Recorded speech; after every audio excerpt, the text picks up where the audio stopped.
अस्सलामु अलैकुम वरहमतुल्लाहि वबरकातुहू। खैर सब ठीक है, लेकिन देखें शोर आ रहा।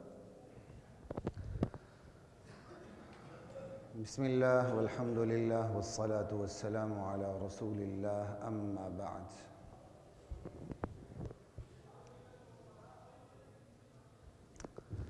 फ़अऊज़ु बिल्लाहि मिनश शैतानिर रजीम बिस्मिल्लाहिर रहमानिर रहीम। वअलमू अन्न फ़ीकुम रसूलल्लाह लौ युतीअकुम फ़ी कसीरिन मिनल अम्रि लअनित्तुम वलाकिन्नल्लाह हब्बब इलैकुमुल ईमान वज़य्यनहू फ़ी क़ुलूबिकुम वकर्रह इलैकुमुल कुफ़्र वल फ़ुसूक़ वल इस्यान। सूरतुल हुजुरात चल रही है हमारी, और हमारी इस पे बात हो रही थी कि नबी अलैहिस्सलाम ने जो दावत की मेहनत की, कुरान करीम उसका तरीक़ेकार क्या बताता। ये दरवाज़े बंद कर दें, बाहर की गाड़ियों का शोर आ रहा। कुरान करीम उसके तरीक़ेकार की वजाहत कैसे करता। ठीक, ये नहीं हुआ मीठी मीठी बातें करें, सिर्फ अल्लाह मालिक है, अल्लाह राज़ी के, अल्लाह खालिक है, हम बुराइयों की मज़म्मत ही नहीं करते। नेकी इतनी ज़ोर से आप उसकी तबलीग करें कि बुराई ख़ुद ब खुद ख़त्म हो जाए। अल्लाह ज़ुल जलाल की कसम, ये शैतान का तरीका तो हो सकता है, रहमान का तरीका नहीं है, नहीं है। ये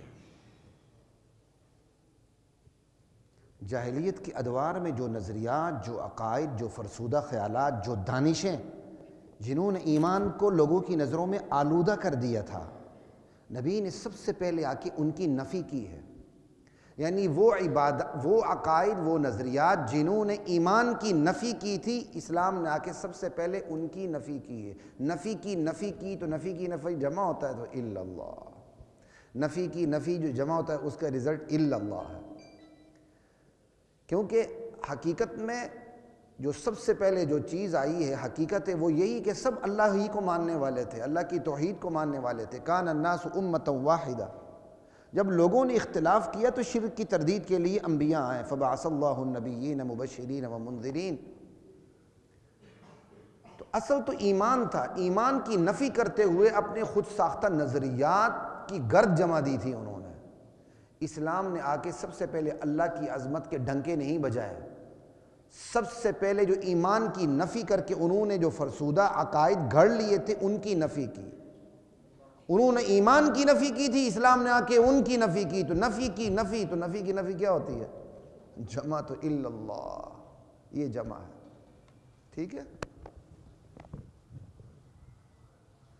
इस पे हमारी बात हो रही थी कि अल्लाह के नबी को कितनी मुश्किलात का, बल्कि हर नबी को, हमारे नबी को तो सबसे ज़्यादा हर नबी को मुश्किलात का सामना करना पड़ा, क्योंकि उन्होंने सबसे आके जो वो फरसूदा नज़रियात हैं, इंसानी खुद साख्ता जो कवानीन हैं, रसूम और रिवाज हैं, अकायद हैं, उनकी नफ़ी की। उसके जंग को माँच के इस इंसान के दिल को साफ़ किया, जिन्नात के दिल को साफ़ किया। ये हुआ है। इसी पे तो मुश्किलात आती हैं। इसी पे हमारी बात हुई थी कि दौर जाहिलियत के वो कौन कौन से फरसूदा नज़रियात थे जिनकी बिना पर ईमान पे गर्द चढ़ गई थी। असल अकीदा छुप गया था लोगों की नज़रों से, उस पर भी बात हुई। दौर जदीद में वो कौन से नज़रियात हैं जिन्होंने लोगों की नज़रों में ईमान को आलूदा कर दिया और आज उसकी नफ़ी करने की ज़रूरत है। वो मेरी सारी आपसे बात हो चुकी, इंसानियत और जमहूरियत और रवादारी और फ्रीडम ऑफ ओपिनियन से लेके वहदत अदियान और मुश्तरकात से लेके सब पे हमारी बात हो गई अल्हम्दुलिल्लाह। आज इस हवाले से इंशाअल्लाह आखिरी नशिस्त है कि कुछ चीज़ें रहती हैं उस पर भी मैं बात करूँ। हमारी बात हुई थी वहदत अदियान और मुश्तरकात के हवाले से कि दुनिया के तमाम दीनों को यकजा करके एक कर दिया जाए, सिर्फ मुश्तरकात की बात की जाए, पीस, अमन, रवादारी। तो फिर तो अंबिया की ज़रूरत ही नहीं रहती है ना कि आपने मुश्तरकात पे इकट्ठे होना है। तो इस्लाम की तो शिनाख्त गई। इसी तरह मुश्तरकात है, मुश्तरकात मसलकों के दरमियान। अब मसलक के एतबार से हर ज़िंदगी मुर्तद भी मसलक में दाखिल हो रहा होता है।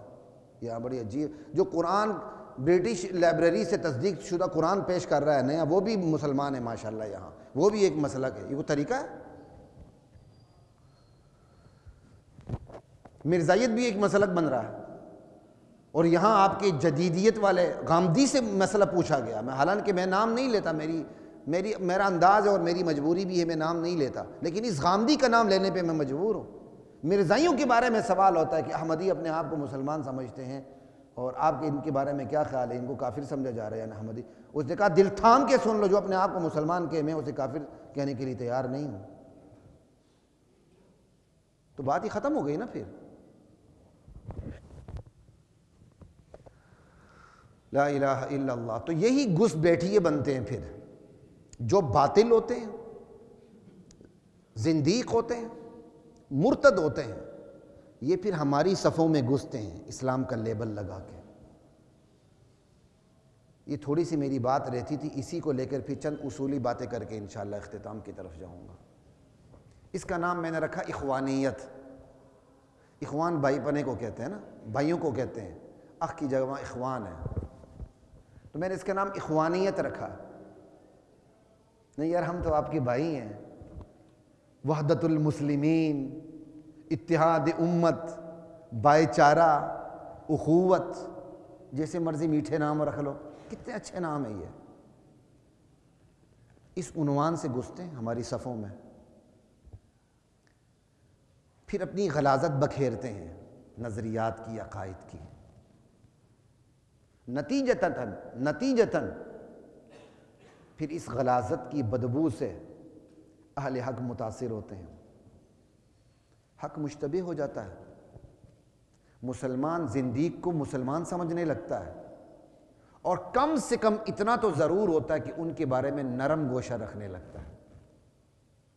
यहीं से उनकी कामयाबी और हमारी नाकामी का आगाज़ हो जाता है, और यहीं से हमारी सफ़ों में इंतिशार पैदा हो जाता है। हम आपस में लड़ने लगते हैं। वह कहता है तू ऐसे ही मुतशद्दिद, आने दो इसको, समझाया जाए तो नहीं नहीं हमारे भाई हैं। यहीं से हमारी सफ़ों में इंतिशार आता है, उनके मामले में, उनके मुतालिक रवैया रखने में, फिर हर मामले में हमारे अंदर इंतिशार आ जाता है। और ये इस वक्त आलमी एजेंडा है कि जो मुसलमान नहीं हैं उनको मुसलमान बावर करवाया जाए ताकि इस्लाम की शिनाख्त मसख हो जाए। ये आलमी एजेंडा है और इस पर मुल्कों में काम हो रहा है मुख्तलिफ उन्वानों से। बाज़ जिंदीक जमातों के दौरे, तबकों के दौरे हमारे मदारिस के करवाए जाते हैं। हिंदुस्तान के एक बड़े मशहूर मदरसे का दौरा उन लोगों ने किया, कराची के एक मशहूर मदरसे का दौरा उन लोगों ने किया। फिर बाद मशहूर स्कॉलर्स को उनके हक़ में बुलवाया जाता है, इनडायरेक्टली, सराहतन नहीं। और भाई ये क्या कर रहे हो, आपस में खामखा फसाद कर रहे हो, इंसानियत के नाम से सारे जमा हो जाओ।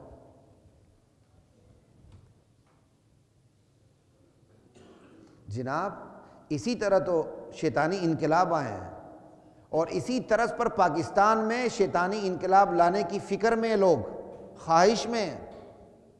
हमारे हमसायों में ऐसा होता रहा है, हमसाया ममालिक में, इत्तिहाद उम्मत, इत्तिहाद उम्मत, इत्तिहाद उम्मत। और जब आगे हमें फिर काटा गया गाजर मूली की तरह। शाम में यही हो रहा है,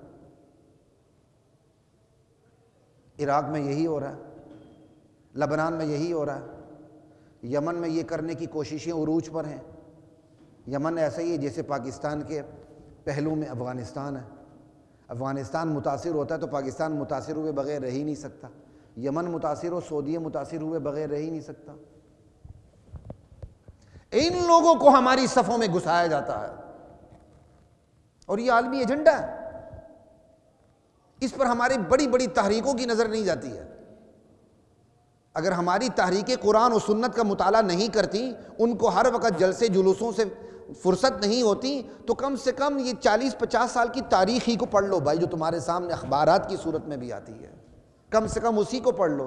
कम से कम ये 10, 15, 20 साल पहले देख लो इराक किसका था, यही देख लो भाई। किसने किससे छीन कर किसको दिया। फिर कहते हैं जी अमेरिका और फुलां की लड़ाई है, पाकिस्तान बड़ा बुज़दिल है। शर्म आनी चाहिए। हमसाया ममालिक का नाम लेते हुए या ईरान का नाम लेते हुए पाकिस्तान को बुज़दिल कहने वाले अहमक और खोते हैं, खुदा की कसम। शर्म आनी चाहिए हम लोगों को, हम अपने मुल्क की कदर भी नहीं करते, फिर मिसाल किसकी फिट कर रहे होते हैं। ला इलाहा इल्लल्लाह अल्लाहु अकबर। कम से कम 10-20 साल की तारीख पढ़ लें। अमेरिका नाच रहा है ना पूरी दुनिया में, वो इख्तिदार मुस्लिम उम्मा में किस तबके को देता है, बस याद रखें, जो अपने आप को मुसलमान कहते हैं।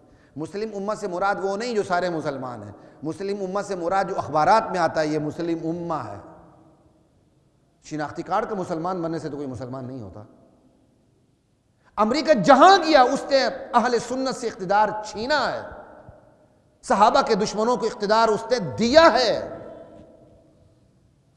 आखिर हमारी ये अकल इतनी खोपड़ी हमारी काम क्यों नहीं करती?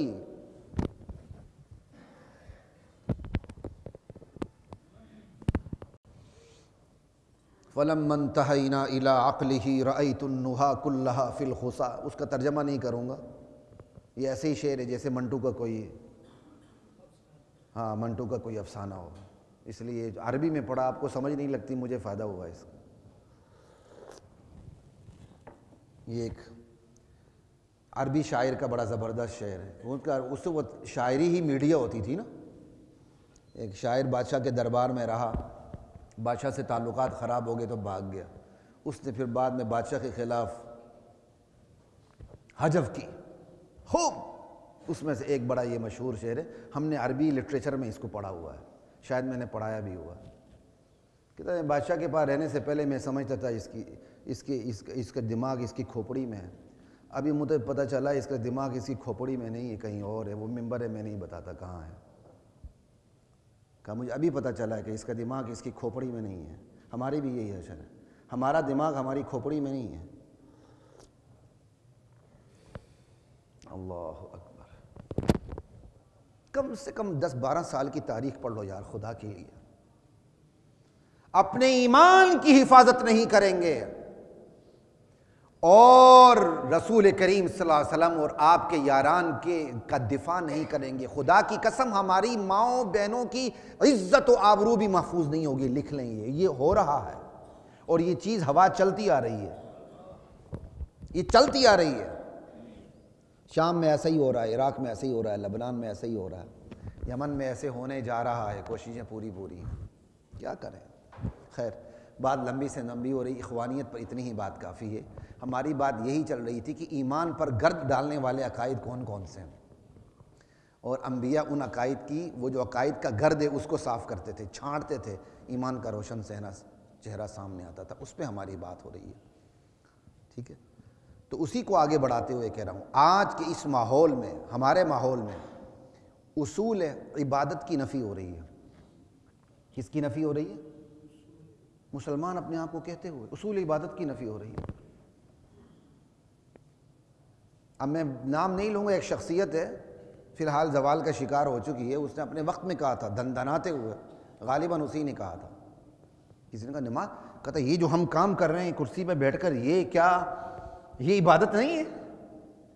खुदा की कसम शर्म आनी चाहिए। ये तो अल्लाह को चैलेंज कर रहे हैं, यानी कुर्सी पे बैठ के काम हो रहा है और अल्लाह कहते हैं हय्या अलल फलाह हय्या अलस सलाह अशहदु अल्ला इलाहा इल्लल्लाह अशहदु अन्ना मुहम्मदन रसूलुल्लाह, और आप कहते हैं मैं कुर्सी पे बैठ के काम कर रहा हूँ। क्या ये इबादत नहीं है?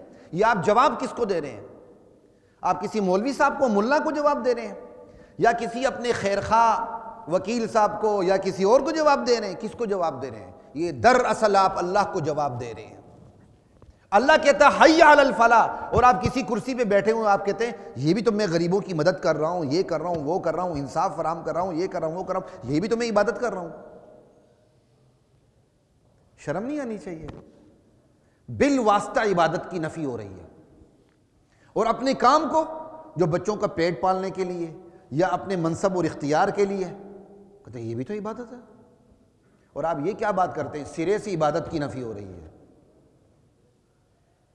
सिरे से इबादत की नफ़ी मुसलमान मुआशरे में हो रही है, और उसके मुकाबले में फलाह और बहबूद के चंद काम दिखाए जाते हैं। फ़लाँ आटे का तोड़ा दिया जा रहा है, फ़लाँ देग दी जा रही है, फ़लाँ वाटर कूलर लगाया जा रहा है, फ़लाँ एम्बुलेंस है, फ़लाँ मुर्दों को ले जा रहा है, फ़लाँ मुर्दे को कफन दे रहा है, फ़लाँ मुर्दे को गुस्ल दे रहा है। ये देखो जी, ये इबादत नहीं तो क्या है? ये लोग, मदर टेरेसा अगर जन्नत में नहीं जाएगी तो कौन जाएगी?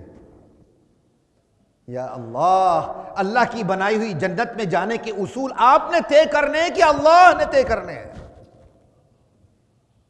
उस अल्लाह ने तो कन्फर्म क्लियर कट कह दिया, जब तक नजरिया ठीक ना हो, तुम्हारे 2000 हज हो, 60-70 उम्रे हो, 50-60 हज हो, तुम दुनिया के सबसे बड़े नेक बन जाओगे जहन्नम में। मुशरिकीन मक्का हाजी नहीं थे, अलहाज थे, खाना काबा के मुजाविर थे, गद्दी नशीन थे, सज्जादा नशीन थे। जब मर्जी होती उठ के वो तवाफ करते थे, बैतुल्लाह के अंदर बाहर होते थे, पूरी दुनिया से आने वाले हाजियों की खिदमत किया करते थे। कुरान उन्हें मुशरिक करार देता है, और आप चंद टक्के की काम करके कहते हैं मदर टेरेसा नहीं जाएगी तो हम जाएंगे। शर्म आनी चाहिए। आप नजरियात के मुकाबले में किसी की एम्बुलेंस को पेश कर रहे हो, आप नजरियात के मुकाबले में किसी के मुर्दे को गुस्ल देना और कफन देने को पेश कर रहे हो। शर्म आनी चाहिए। आज उसूल इबादत की नफी हो रही है। इन्ना लिल्लाहि व इन्ना इलैहि राजिऊन। बात बढ़ जाएगी, मैं आगे चलता हूँ, क्योंकि मेरा आज ये है कि मैं इसको आज ही ख़त्म करूँ, इस आयत को ख़त्म करके आगे चलूँ। उसूल इताअत की नफ़ी हो रही है। उसूल इताअत कुरान ने 3 मराकिज़ बताए हैं। कुरान अतीउल्लाह, अतीउर रसूल व उलिल अम्र मिनकुम।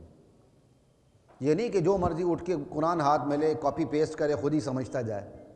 आप मरीज़ हैं तो आपको डॉक्टर के पास जाना पड़ता है, आपको मुकद्दमे का सामना है तो आपको वकील के पास जाना पड़ता है, आपको मसला पेश है तो आपको आलिम दीन के पास जाना होगा।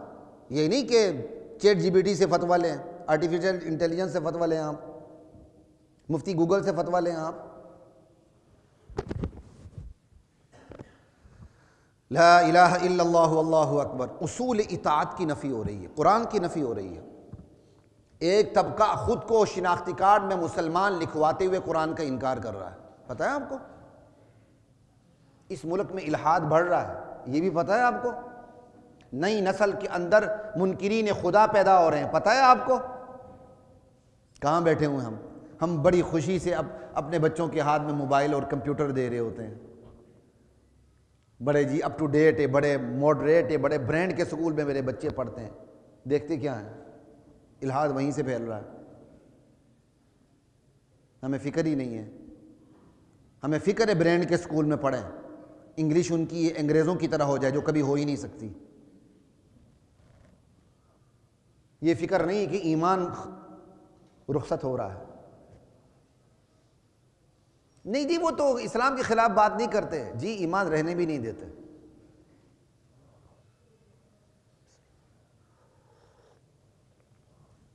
कुरान का सराहतन इनकार हो रहा है इस मुआशरे में। एक कुरान का इनडायरेक्टली इनकार हो रहा है, कहते जी हम असल कुरान ब्रिटिश लाइब्रेरी से तस्दीक शुदा वाला लाएंगे।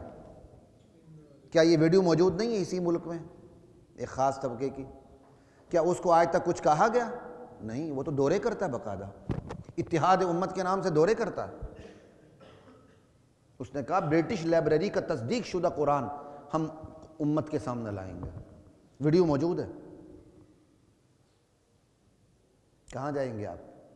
कुरान के वो मानी जो बिल्कुल जिस पर कॉन्सेंसस है, डिवाइडेड ओपिनियन की सिरे से गुंजाइश नहीं, उनका इनकार कर रहे हैं। नहीं, हम कुरान को मानते हैं जी, लेकिन मतलब अपना। फिर ऐसे लोग भी लफ्ज़ भी मानते हैं, मानी भी मानते हैं, जो कुरान की जो गर्ज है उसका इनकार करते हैं। नमाज एक्सरसाइज के लिए कि अल्लाह के करीब होने के लिए? अगर जो ये कि नमाज है ही एक्सरसाइज के लिए, हज है ही हुजूम इकट्ठा करने के लिए, दुनिया को पता चले कि इतनी बड़ी आबादी है मुसलमानों की, वो मुसलमान रह सकता है? एक के मैं मुसलमान हूं, लेकिन ये कुरान की तालीमात इस दौर के लिए नहीं, उस दौर के लिए थी 1400 साल पहले। मुसलमान रह सकता है? एक शख्स के मैं मुसलमान हूं, लेकिन मैं आज के दौर में कुरान को नाफिज करने की हर तारीख की मुखालिफत करूंगा, वो मुसलमान रह सकता है? एक ही आपसे नहीं होता, एक ही कुरान को नाफिज करने की कोशिशें हैं, आप अकीदतन उसमें रुकावट बन जाते हैं। नहीं, कुरान के हुक्म को नाफिज मैं करने नहीं दूंगा, ये मेरा नजरिया, बंदा गया। एक बंदा कहता है मैं कुरान पे ईमान लाता हूं, लेकिन कुरान की सजाओं को वो वहशियाना कहता है, मुसलमान रहेगा? एक शख्स कहता है मैं कुरान पर ईमान रखता हूं, लेकिन वो कुरान का बाकायदा जो तालीमात का ठट्ठा करता है, इस्तेहज़ा करता है, मजाक करता है, तौहीन करता है, मुसलमान रहेगा? ये कुरान के औराक किसी क्या कहते हैं इंडिया से बरामद तो नहीं हो रहे, आपके मुआशरे के गटरों से बरामद हो रहे हैं। ये तो मैं आपको सिर्फ पॉइंट्स दे रहा हूं, सिर्फ चौकन्ना करने के लिए, वरना हर जुमला ऐसा है कि यहां पूरा दिन उस पर निशिस्त हो। और दूसरा मरकज इताअत का क्या है? अल्लाह के नबी की हदीस का सिरे से इनकार हो रहा है। जो सिरे से इनकार के वो तो फौरन ही क्या कहते हैं, वो लग जाते हैं ना, बिल्कुल ही खुडे लाइन लग जाते हैं। फिर दूसरा मक्कार तबका आया, उसने कहा नहीं हम हदीस को मानते हैं। तो मानते कैसे हैं? उसकी अखलाकी हैसियत को मानते हैं, आईनी हैसियत को नहीं मानते। इन्ना लिल्लाहि व इन्ना इलैहि राजिऊन। एक कहते नहीं हम हदीस को मानते हैं। मानने की इतनी शराइत लगाई जाती हैं कि हज़ारों हदीसों में से 10-20 भी नहीं बचती। उसूल इताअत की नफ़ी हो रही है। और तीसरा मरकज़ इताअत का उलमा मुज्तहिदीन है कि आप उनसे पूछ के चलें। हर रिटायर बंदा उठा के तफसीर हाथ में ले लेता है, 3-4 तफसीरों को इकट्ठा करके ChatGPT के हवाले कर देता है, एक नई तफसीर बन के सामने आ जाती है। वो अपने ख्यालात ही मुआशरे में गलाजतें बिखेरता है अपने ख्यालात की। अगर एक मरीज़ डॉक्टर से जुदा नहीं हो सकता, एक मुकदमे में फंसने वाला वकील से जुदा नहीं हो सकता, ज़्यादा क्या नुकसान होगा? माल जाएगा, सेहत जाएगी। तो एक ईमान वाला जो ईमान समझाए उससे कैसे जुदा हो सकता है? यहां तो उसूल इताअत की नफ़ी हो रही है। आगे चलें, उसूल दावत की नफ़ी हो रही है। जो दावत के उसूल हैं, इन तमाम नफ़ियों से असरात किस पे पड़ते हैं? ईमान गहना जाता है लोगों की नज़रों में, उस पर सूरज गिरन आ जाता है और कुफर रोशन हो जाता है लोगों की नज़रों में। उसूल दावत की नफ़ी हो रही है। कहते हैं ठीक है जी, आप अच्छाई की बात करें, लेकिन किसी को बुराई से रोके ना। बिल्कुल नहीं। कहते अच्छाई की बात इस जोर से करें बुराई पनपे ही ना। क्या कमाल का शैतानी हरबा। फिर अल्लाह को क्यों जरूरत पेश आई कि वअमुर बिल मारूफ अलग कहा, वन्हा अनिल मुनकर अलग कहा? दो अलग अलग हुक्म है।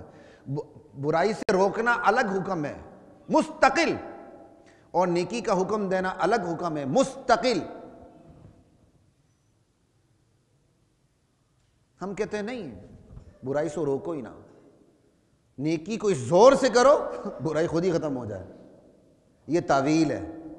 अगला उससे भी ज्यादा मुंह फट हो गया, उससे पूछी गई कोई बात तो उसने साफ कह दिया हमारा उसूल है हम बुराई की मजम्मत करते ही नहीं है।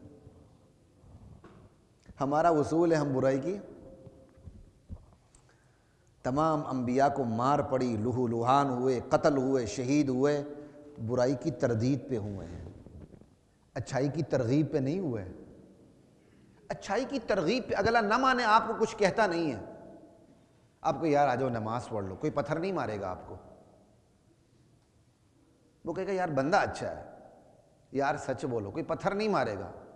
लेकिन आप कहोगे झूठ ना बोलो, नजरिया ठीक रखो, अल्लाह को उसकी ज़ात में, सिफात में, इख्तिदार में, इख्तियार में वहदहू ला शरीक समझो, गंदा नजरियात को छोड़ दो, पत्थर पड़ेंगे आपको।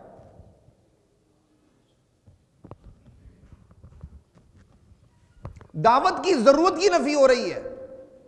दावत नाम की भी कोई चीज है दुनिया में?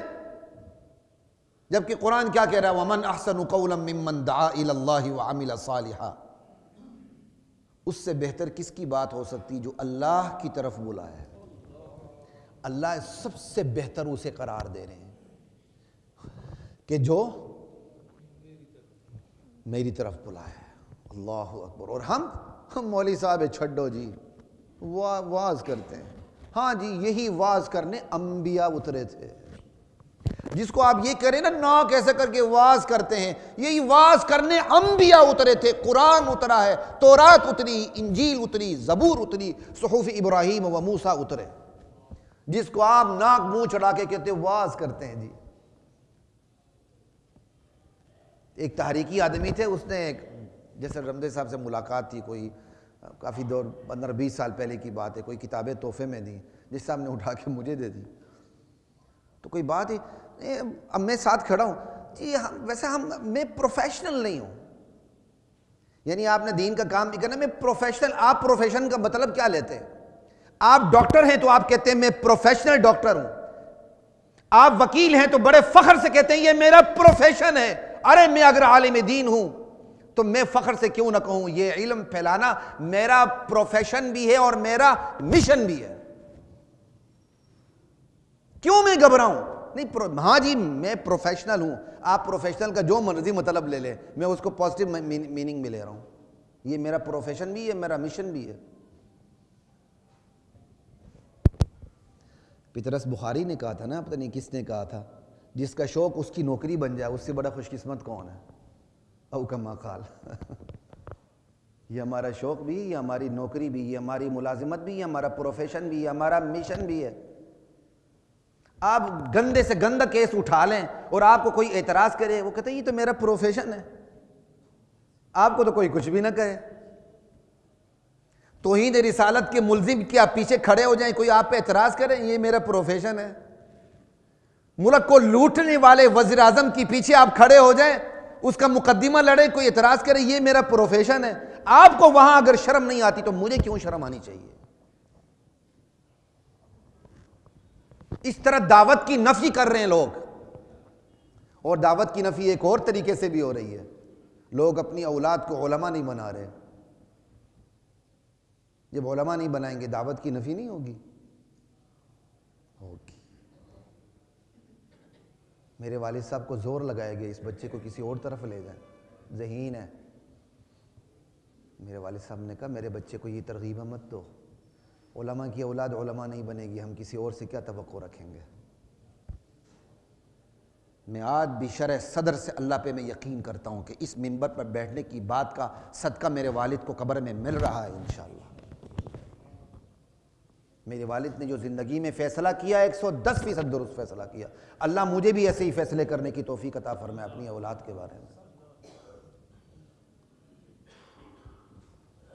आपने कौन सी डिग्रियां लेके बहुत कुछ कमा लिया, कारून और हारून और पता नहीं क्या कुछ बन गए, बताया मुझे। हमने तो फिर 4 डिग्रियां ली हुई हैं भाई, आपके पास वहां से एक आध होगी।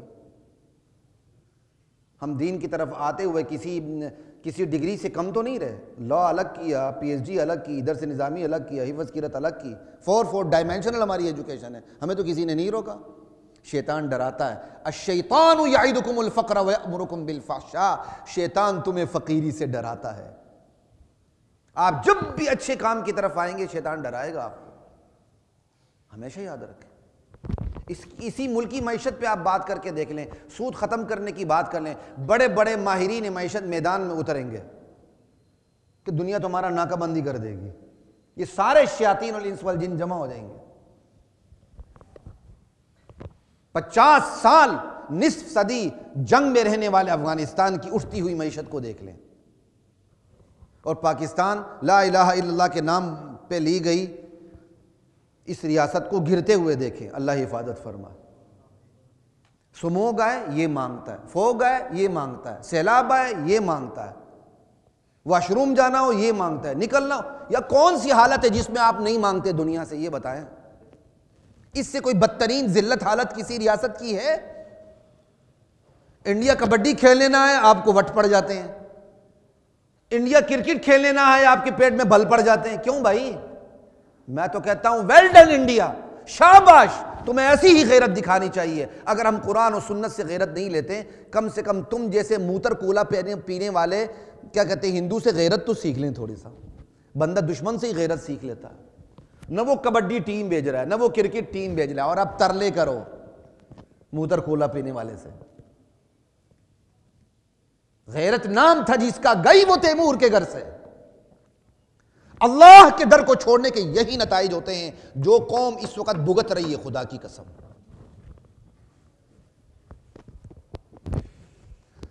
ला इलाहा इल्लल्लाहु अल्लाहु अकबर। उसूल दावत की नफी है। कुरान के साथ दावत नहीं दी जा रही, कुरान की तरफ दावत नहीं दी जा रही।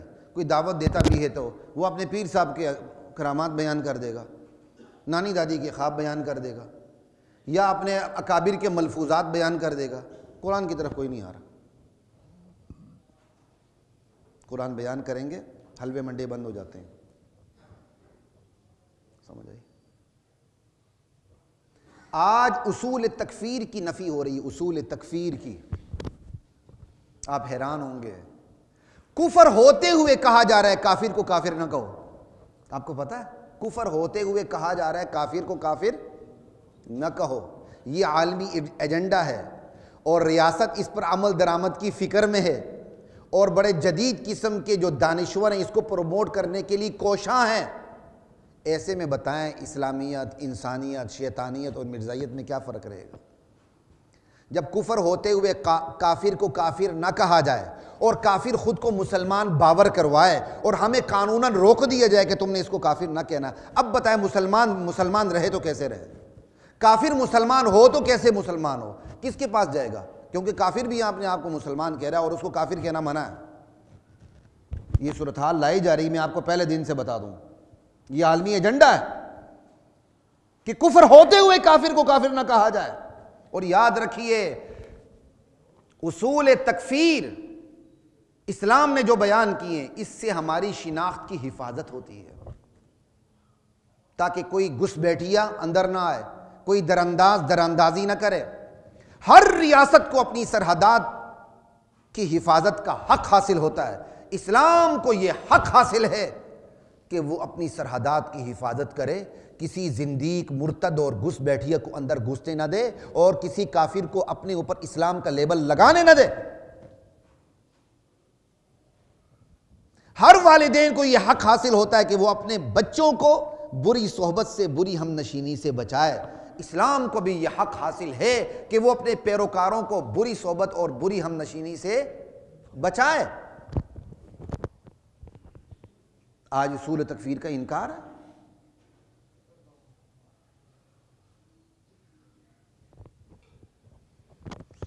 ला इलाहा इल्लल्लाह। हम हाँ, तकफीर का मतलब ये नहीं है कि आप नाजायज़ इसको इस्तेमाल करो। अब ये 302 आर्टिकल का ये मतलब तो नहीं कि आप हर एक को कातिल बनाते फिरो, इसको मिस यूज़ करो। उसूल तकफीर को कभी नाजायज़ इस्तेमाल दुरुस्त नहीं है कि छोटी छोटी बातों पर अगले को आप काफिर बनाना शुरू कर दो, ये गलत है। फुरूई मसाइल पे, इज्तिहादी मसाइल पे अगले को आप काफिर कहें, ये बिल्कुल गलत है। लेकिन ये भी याद रखें, उसूल तकफीर से हमारी हिफाजत होती है, इस्लाम का खात्मा नहीं होता। उसूल तकफीर क्या है? इस्लाम क्या है, कुफर क्या है, मुसलमान कौन है, काफिर कौन है, इससे तो हमारी हिफाजत होती है। अगर आप इसी का खात्मा कर दें कि कुफर होते हुए काफिर को काफिर ना कहा जाए, तो बताएं जो मुसलमान मुआशरा है उसको कैसे पता चलेगा हम में से कौन काफिर है, कौन मुसलमान? हर बंदा कहे कि मैं मुसलमान हूँ, वो आपका और मेरा दामाद बन जाएगा आगे, बाद में पता चलेगा वो कौन है। फिर जो मुसलमान होने आए वो इस्लाम के किस एडिशन के पास जाएगा कि मैं मुसलमान हूँ? उसूल तकफीर हमारी हिफाजत के लिए, खुदा की कसम, हमारे ईमान की हिफाजत के लिए, अलबत्ता इसको मिस यूज़ नहीं करना, ये हमारे ईमान की हिफाजत होती है। इसी तरह आज उसूल मुनाफरत की नफी हो रही है।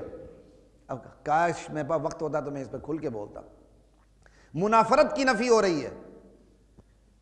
कहते हैं जी इस्लाम तमाम मज़ाहिब को एहतराम देता है। कितना खतरनाक जुमला है।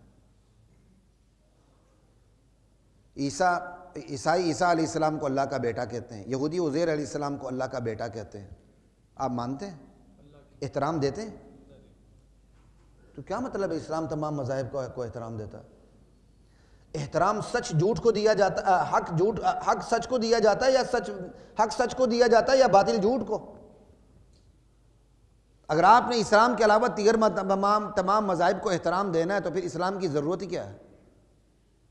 एहतराम वाली चीज़ तो पहले से मौजूद है। फिर ला इलाह का मतलब क्या है जो इस्लाम सबकी नफ़ी करता है अपने अलावा? करता है कि नहीं करता? ला इलाह से तमाम दीनों की, तमाम मज़ाहिब की, तमाम मसालिक की, तमाम नज़रियात की, तमाम सकाफ़तों की, कसाफ़तों की, कल्चर की, लचर की नफ़ी करता है। इल्लल्लाह। फिर लियुज़हिरहु अलद्दीन कुल्ली का मतलब क्या है कि ए नबी, हमने आपको भेजा इसलिए कि आपके ज़रिए हम इस दीन बरहक को दुनिया के तमाम बातिल अदियान पर गलबा दे दें। फिर इन्नमल मुशरिकून नजस का क्या मतलब है कि मुशरिक तो नीरी गंदगी का नाम है। वल फितनतु अशद्दु मिनल कत्ल के क्या मतलब है कि कुफ्र और शिरक का जो फतना है वो कत्ल और खुंजीरी से बढ़कर है। लोग इस जुमले की काट को समझ ही नहीं रहे। हाँ, अगर कोई ये कहे जी इस्लाम तमाम मज़ाहिब को एहतराम देता है, जी मेरा मतलब ये इस्लाम किसी को गाली नहीं देता, बिल्कुल आपकी बात दुरुस्त है, इस्लाम किसी को गाली, लेकिन इस्लाम किसी को गाली नहीं देता, ये आपने जो कंसीव किया इस्लाम सबको एहतराम देता है, इससे तो कंसीव नहीं होता। इसके लिए आप कोई और जुमला अपने टेक्साल में बना लें, हम मान लेंगे। आप कह दें इस्लाम तमाम मज़ाहिब को बर्दाश्त करता है, ठीक है, लेकिन बगावत और गद्दारी को बर्दाश्त, ख़त्म नबूवत का मसला उठा, बर्दाश्त नहीं हुआ जब तक उनका ख़ात्मा नहीं हुआ। अपने अंदर बगावत बर्दाश्त नहीं करता, कोई भी रियासत अपने अंदर बगावत को बर्दाश्त नहीं करती, लेकिन तमाम मज़ाहिब को चादर चारदीवारी के अंदर अपने मज़ाहिब पर अमल करने की पूरी पूरी इजाज़त है। ला इकराहा फिद्दीन है, ये बात करें, ला इलाहा इल्लल्लाह। और मुनाफरत को नफरत समझा जा रहा है कि जी आप काफिरों से नफरत करेंगे तो तबलीग कैसे करेंगे। हम नफरत वो नहीं कर रहे जो अपनी ज़ात के हवाले से कर रहे हैं, ये नफरत फिल्लाह है, बुग़्ज़ फिल्लाह है, और बुग़्ज़ फिल्लाह की बुनियाद पर जो अदावत होती है वो हमदर्दी पे उभारती है, न कि काटती है। हम ये फ़र्क समझते ही नहीं है। इब्राहीम अलैहिस्सलाम अपनी कौम को दावत देते हुए अपने बाप समेत सबको कहते इन्ना बुराअ मिनकुम व मिम्मा ताबुदून मिन दूनिल्लाह कफरना बिकुम व बदा बैनना व बैनकुमुल अदावतु वल बग़ज़ा। हम तुमसे बरी हैं, हम तुमसे बेजार हैं, हमारे और तुम्हारे दरमियान बुग़्ज़ आ चुका है, अदावत आ चुकी, जब तक तुम ईमान न लाओ। अल्लाह की बुनियाद पर जो मुनाफरत होती है वो हमदर्दी पे उभारती है। हमने उसको उर्दू की नफरत समझ लिया। अब तो उलमा भी इससे डरते हैं, क्या कहते हैं, काफिर से नफरत ना करो, कुफर से नफरत करो। तो भाई फिर कुफर को ही फांसी पे चढ़ा दो। जिस बंदे ने कत्ल किया है, कातिल से नफरत ना करो, फांसी पे किसको चढ़ना चाहिए? कत्ल को। सजा किसको देनी चाहिए? जिना को। सजा किसको मिलनी चाहिए? बदकारी को। सजा किसको मिलनी चाहिए? चोरी को। चोर ना, चोर से मोहब्बत करो, जानी से मोहब्बत करो, गद्दार से मोहब्बत करो, उसकी गद्दारी पूरी है। गद्दार तो कलबोशन बहुत अच्छा है, चाय पिला के उसको रुखसत करना है। वो अभी नंदन ने पता नहीं की, वो भी बहुत अच्छा है, उसको एक कप दूध पत्ती पिला के सरहद पार करवाना है। मत करें ऐसी बातें। आदम से मोहब्बत होगी, आपको शैतान से नफरत होगी। इब्राहीम से मोहब्बत होगी, नमरूद और शद्दाद से नफरत होगी। मूसा अलैहिस्सलाम से मोहब्बत होगी तो फिर फिरऔन और कारून से नफरत होगी। मुहम्मदुर रसूलुल्लाह से मोहब्बत होगी, अबू जहल और अबू लहब से नफरत होगी। हमने अपने रूल बना लिए। भाई अल्लाह की बुनियाद पर जो नफरत होती है वो हमदर्दी से रोकती, वो रवादारी से रोकती, वो अच्छाई से रोकती नहीं है, वो तो और उभारती है। ये बिल्कुल ऐसा ही कि आपके ड्राइंग रूम में इंसानी गलाजत किसी ने कर दी तो आपको बड़ी नफरत हो रही, तो उस नफरत का तकाजा ये कि आप उसको काम को वहीं छोड़ दें। आपको जितनी ज़्यादा नफरत होती उतनी ही जल्दी आप उस कमरे की सफाई करते हैं। काफिर के कुफर से और काफिर से जितनी नफरत होगी आप चाहेंगे इसके अंदर से कुफर निकले ताकि मैं इससे मोहब्बत करूं। आपका बच्चा तवाइफ से खुदा न खासा ताल्लुक़ बना ले, आप बर्दाश्त करेंगे? आपका बच्चा एक बदअकीदे बद किरदार से ताल्लुक़ बना ले तो आप कैसे बर्दाश्त कर लेते हैं? नहीं जी, मैंने MPO वज़ीर का बेटा, मेरा माशाल्लाह मेरा बच्चा बड़ा लायक है, बड़ा जीनियस है, बड़े ऊंचे लेवल पे अपने ताल्लुकात रखता है। आपका बच्चा तवाइफ से ताल्लुक़ रख ले तो आप बर्दाश्त नहीं करते। वही बच्चा किसी बदअकीदे लेकिन बहुत बड़े मनसब वाले से ताल्लुक़ कर ले तो आप बर्दाश्त कर लेते हैं। इसका मतलब आप अपने बच्चे के अंदर अखलाकी कमी बर्दाश्त नहीं करते, लेकिन नज़रियाती कजी को ठंडे पेटों बर्दाश्त करते हैं। ये उसूल मुनाफरत कोई छोटी चीज़ नहीं है, इससे हमारी हिफाजत होती है। हमारे तबलीगी भाइयों को भी समझ आ गई होगी कि ईमान सिर्फ जोड़ का नाम नहीं है, तोड़ का भी नाम है। न सिर्फ जोड़ का नाम ईमान है, न सिर्फ तोड़ का नाम ईमान है। जोड़ तोड़ दोनों जमा हो जाएं, ये ईमान है। उसूल तकफीर हो कि उसूल मुनाफरत हो, इस्लाम इसके जरिए मेरी और आपकी शिनाख्त की हिफाजत करता है, मेरे और आपके ईमान की हिफाजत करता है। हर बाप चाहता है कि मेरा बच्चा बुरी सोबत से बचे। इस्लाम इससे कहीं ज़्यादा चाहता है कि मेरे पैरोकार बुरी सोबत और बुरी हमनशीनी से बचें। यही उसूल मुनाफरत है, और क्या। आज उसूल मुज़ाहमत की नफ़ी हो रही है, रेजिस्टेंस की। उसूल मुज़ाहमत क्या है? उसूल मुज़ाहमत की बरकत से बदी पनपती नहीं, सर उठाती कुचली जाती है समाज में। जैसे आप इसी इदारे के अंदर गटर उबलने लग जाए, सबके होश उड़ जाएंगे। यहाँ मैं शर्तिये कहता हूँ, यहाँ जुमा पढ़ने वाले ऑफिसर उठ के चले जाएंगे कि गटर उबल गया, इदारे को तकलीफ हो रही है। ठीक। और अगर नजरियात का गटर उबल पड़े, उसको कुचलना नहीं चाहिए। इस्लाम ने आपको उसूल मुज़ाहमत दी हैं। बुराई देखो तो हाथ से ख़त्म करो, नहीं तो ज़ुबान से ख़त्म करो। नहीं इतनी भी ताकत नहीं तो कम से कम दिल में बुरा जानो, और दिल में बुरा जानने का मतलब ये तमन्ना रखो, या अल्लाह मुझे इतनी ताकत, हिम्मत और क़ुव्वत दे कि मैं इस बुराई को जो तेरे खिलाफ बगावत हो रही है अपने हाथ से इसको ख़त्म करूँ। ये उसूल मुज़ाहमत है। आज इसकी नफ़ी हो रही है। कोई कुफ्र करता है तो करे मुसलमान, कोई तौहीन करता है तो करे, कोई नंगा फिरता है तो फिरे, कहता आपका सर फाड़ा है। जवाब है, ये नामवर पाकिस्तान की यूटी की यूनिवर्सिटी, एक यहाँ साबिक जर्नल यूटी के रहे थे, किसी लड़के ने तौहीन रिसालत की और जिसने सुना वो दौड़ते हुए आया। उसने वीसी ऑफिस में कहा कि सर तौहीन रिसालत हुई। कहता तेरे बाप को गाली दी, आराम से बैठ। यहाँ एक साहब से भी है कि नहीं, वो चड्डी पहन के फिरते थे। कहता है कोई मुझे रोकने वाला? क्योंकि वो आपके शोबे से ताल्लुक़ रखते थे ना, कौन रोके उसको। बारिश होती तो चड्डी पहन के फिरता था बंदा। कहता कोई रोक के देखे मुझे। ये है उसूल मुज़ाहमत की नफ़ी। मेरा जिस्म मेरी मर्ज़ी उसूल मुज़ाहमत की नफ़ी है। ये कैलाशी लोग बेचारे, अक्सरियत इनकी गैर मुस्लिमों की है। ठीक। इनके बारे में हुकूमत का कहना है कि इनको मुसलमान ना करो, ये आसार कदीमा है, बाकायदा बाहर से फंडिंग होती है। उसूल मुज़ाहमत की नफ़ी है। इन्ना लिल्लाहि व इन्ना इलैहि राजिऊन। हम कहाँ जा रहे हैं? उसूल मुज़ाहमत की नफ़ी करके हम जी कैसे सकते हैं भाई? आप मुआशरे में कोई ताफुन बर्दाश्त नहीं कर सकते, सरांड बर्दाश्त नहीं कर सकते। इस वक्त आपसे स्मोक और फोक बर्दाश्त नहीं हो रही, और पूरी दुनिया के सामने आपने कशकोल लेके आप खड़े, हमारी मदद करो, इतने ट्रिलियन डॉलर की हमें ज़रूरत है।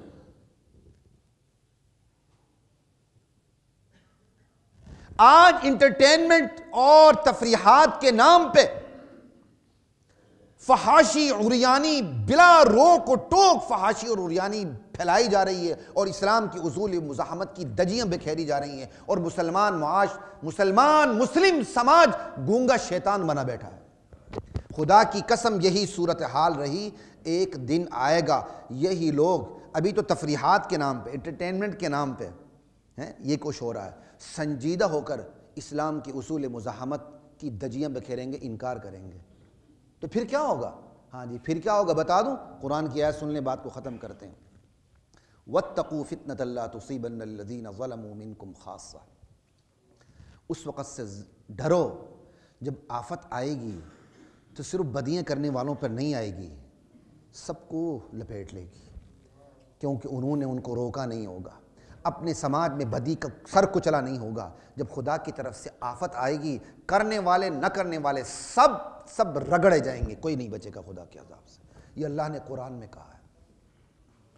आज तफरीहात के नाम पे मुख्तलिफ उन्वानात से आपके मुल्क में बेहयाई फैली जा रही है, और उसूल मुज़ाहमत नाम की कोई चीज़, उसको बाकायदा प्रोटेक्शन मिल रही है। यही मेरा जिस्म मेरी मर्जी वाले आएंगे, आपके इदारे भी ऑर्डर जारी करेंगे, आपकी हुकूमत भी उनके साथ खड़ी होगी, और इर्द गिर्द पूरी पुलिस खड़ी होगी, ये वर्दी वाले मेरे भाई सारे खड़े होंगे, और उनको पूरी प्रोटेक्शन देंगे। वो अपनी सारी गलाजतें उसमें बखेरेंगे, इस्लाम के उसूल मुज़ाहमत की दजियाँ बखेरी जाएंगी।